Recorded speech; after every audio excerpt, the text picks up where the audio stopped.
edging towards the end of 2022, and I've been asking myself, what is the state of the metaverse right now? I'm George, I'm founder of Unfold VR. I've been a VR developer for many years, and I'm also an architect, and I'm trying to bring this perspective to the conversation. In this video, I'll cover my definition of the metaverse, talk a little bit about the infrastructure around it, and then dive deep into the several experiences that are leading the conversation around the metaverse right now. We'll see what you can and cannot do in the metaverse. First, what is the metaverse? I want to give my definition so we have a working framework for the rest of this video. I have a pretty intuitive definition, I think, where I see the metaverse as a virtual digital space where massive amounts of people can interact freely with each other. And these interactions should happen in a physical space, right? Where you have your physical representation through an avatar and you can go and interact with other people there, much like you would in real life. And this is because the metaverse, as the name implies, is an alternative universe, only that it's a digital alternative universe. And being digital, you have some restrictions. Like you can't feel haptic things, you can't feel the texture of something, you can't smell, you can't taste. But also, because it's a digital environment, you are unlocking this, amazing suite of possibilities around what you can do in the metaverse. So you can fly, you can teleport, you can change the way you look. All the possibilities that the digital environment brings you, you have them in the metaverse.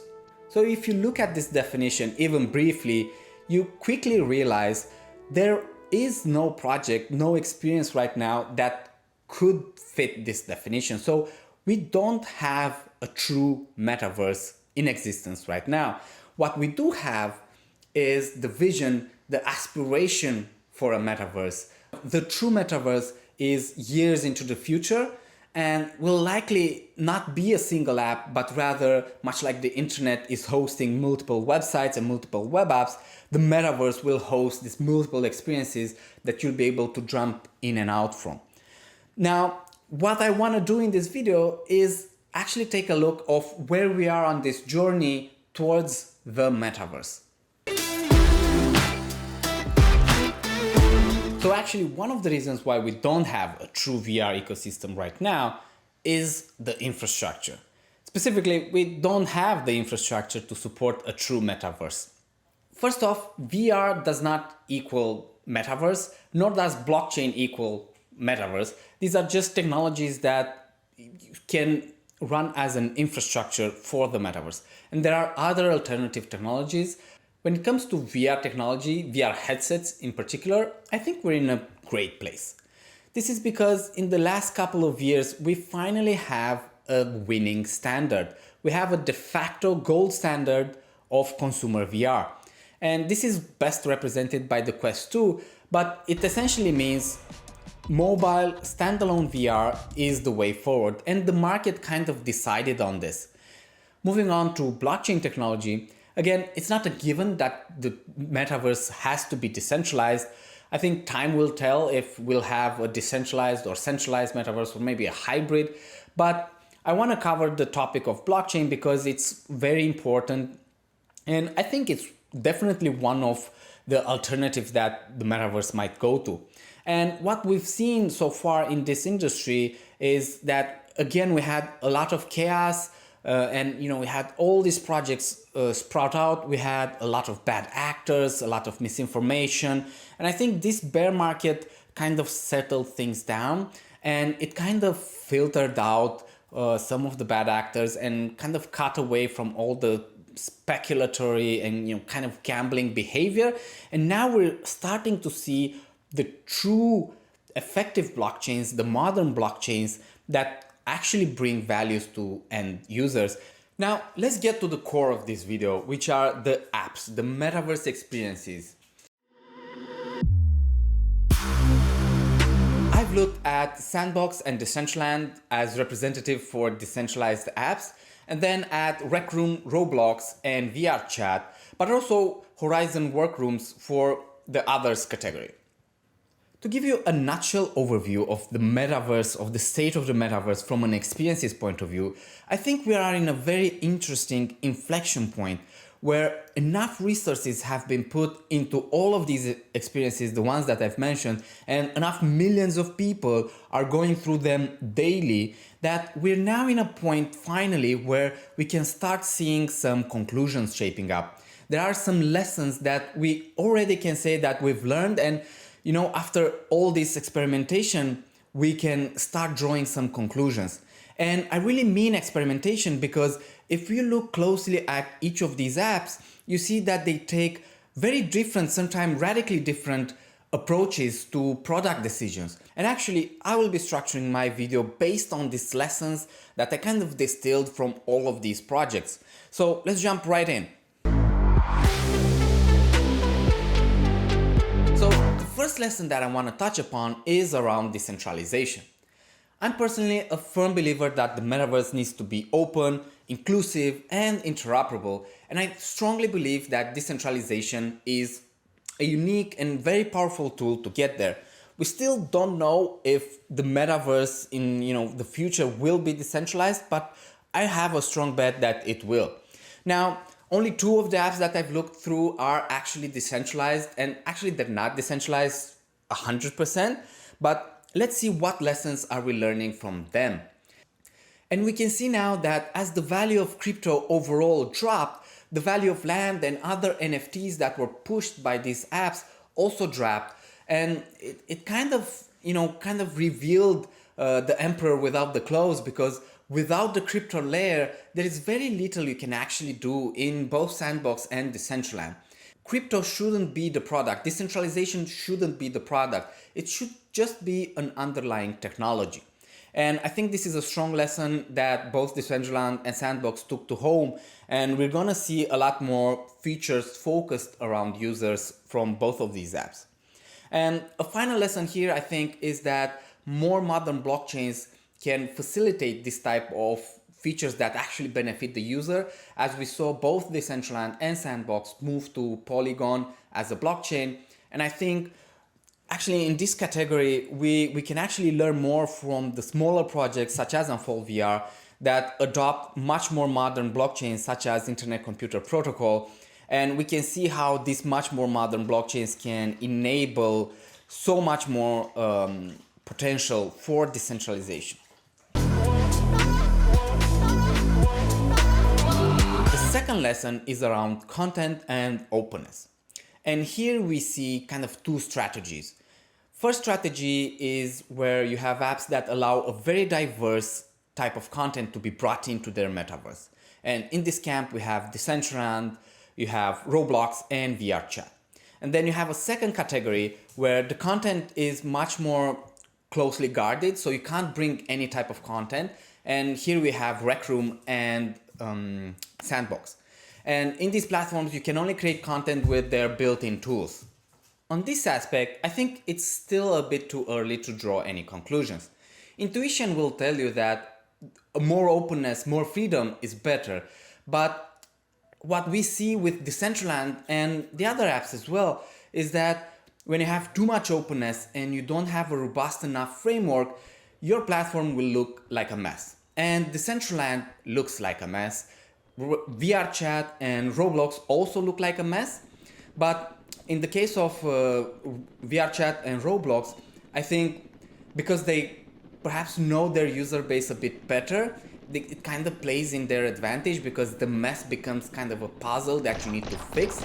And they also address a much younger demographic. What we see with Rec Room and Sandbox is a much more coherent aesthetic, and they're just gradually and slowly releasing features and slowly releasing more opportunities for creators to bring in more diverse content instead of just dumping it from the start. When I first jumped into Roblox, when I first jumped into VR chat, I was just overwhelmed. It's so much chaos, it's so much diversity, there's so many things there that the instinctive response from me personally was to just get out. But I stuck through it and I kind of slowly unraveled the logic behind all the craziness in those platforms. So again, time will tell if radical openness or more gated control will lead to a more sustainable metaverse ecosystem.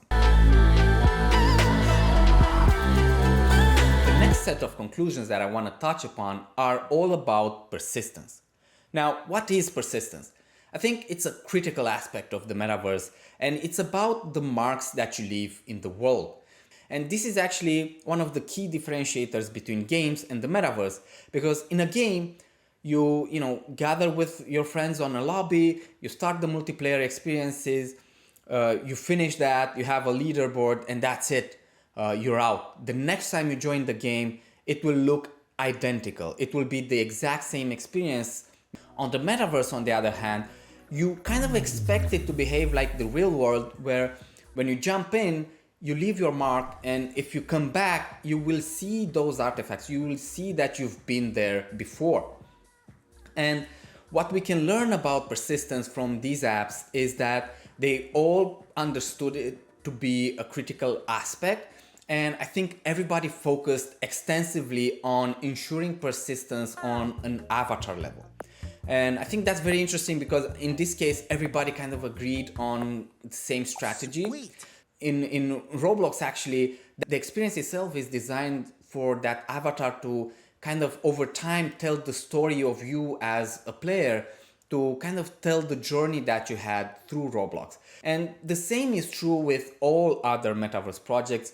In all of them, the avatar gradually collects more importance, it collects more artifacts, and it builds up on the experiences that you have in the metaverse projects. And when we talk about avatars, we see two different directions.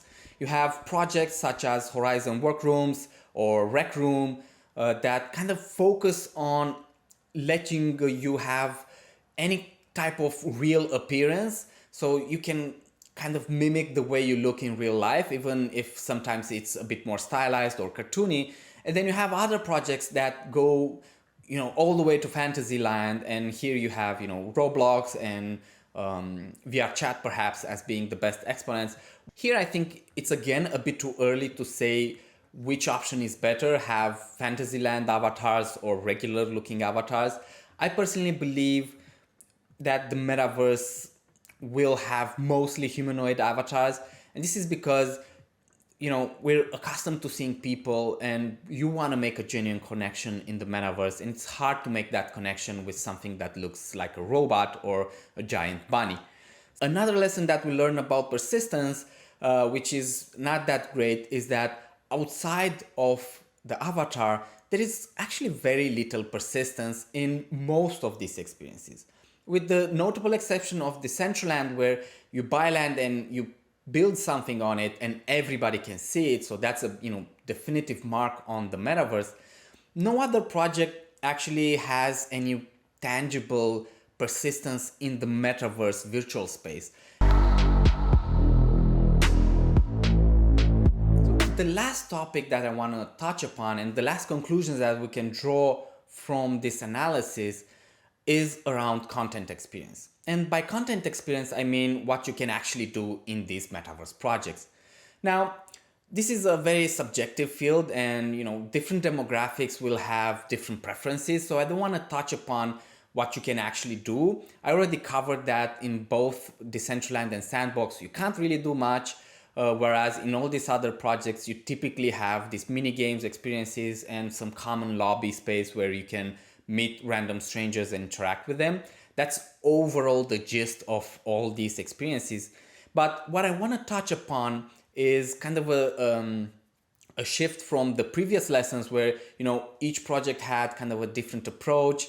In this instance, and what I think is very interesting, is we see all the projects without exception understanding a critical aspect. And this is harnessing a creator economy. So all of these projects, without exception, understood that it is impossible for them to build all the content that will be assimilated in these massive worlds that they're trying to generate. So they open up their creation tools for creators to generate that content for them. And each and every project has a kind of different approach on how they actually do this. But they all do it. And I think this is a very, very interesting aspect. And it's actually a thesis I believe in so much that our project Unfold VR is centered around this. Unfold VR is essentially decentralizing asset creation for the metaverse. I won't go into details, but we empower creators to build the metaverse through their worlds and through their tools. All of these projects have some form of a creator economy. Just to give you an idea of the scale of the creator economy that we're seeing in some of these projects, Roblox paid their creators last year over $400 million. And Rec Room actually has more rooms than Apple has apps on the App Store. And this is astonishing because each room in Rec Room is essentially a mini game experience. I believe the winning metaverse projects will be those that foster a very strong creator economy, because it is the creators that bring in additional users, and we've seen this play out on TikTok and Instagram already. Before jumping to conclusions, I just want to touch base on the enterprise aspect of the metaverse. I think Meta's new direction towards enterprise and openness with the partnerships with Microsoft, Adobe and others, I think it's a step in the right direction. And actually I want to segue towards the conclusion with this one. So where are we going next on our metaverse journey? Well, tying in with my previous point, I think in the next 1 or 2 years we'll see a significant adoption being driven by the enterprise sector. And this is because metaverse is pretty tied with VR technology, and VR technology is expensive, but enterprise will increase the adoption. On the opposite direction, there is a clear emerging pattern across all the apps that I've looked through, and this is the very young demographic that they feature. And just to give you some numbers, over 2/3 of Roblox users are actually under 13 years old. And in Rec Room, it's immediately apparent that, you will be surrounded by teens and kids all over the place. Now, you have to realize these millions and millions of kids and teenagers will grow up with an intuitive understanding of what the metaverse is. And when they start earning their own paychecks, they will be deploying that capital into the metaverse ecosystem. Distilling everything that we discussed about and all the insights that I drew from these apps and from the hardware perspective and the market perspective as well, I think realistically we are perhaps 3 to 5 years from seeing the first true metaverse ecosystem being a reality. And it will only grow from there, but I think a realistic target that we can look up to is around 3 to 5 years. This was it. This is the state of the metaverse at the end of 2022. Did anything surprise you? Did I left something out that you think we should cover? Let me know in the comment section below. Hit me up on social as well. I'm George. Until the next time.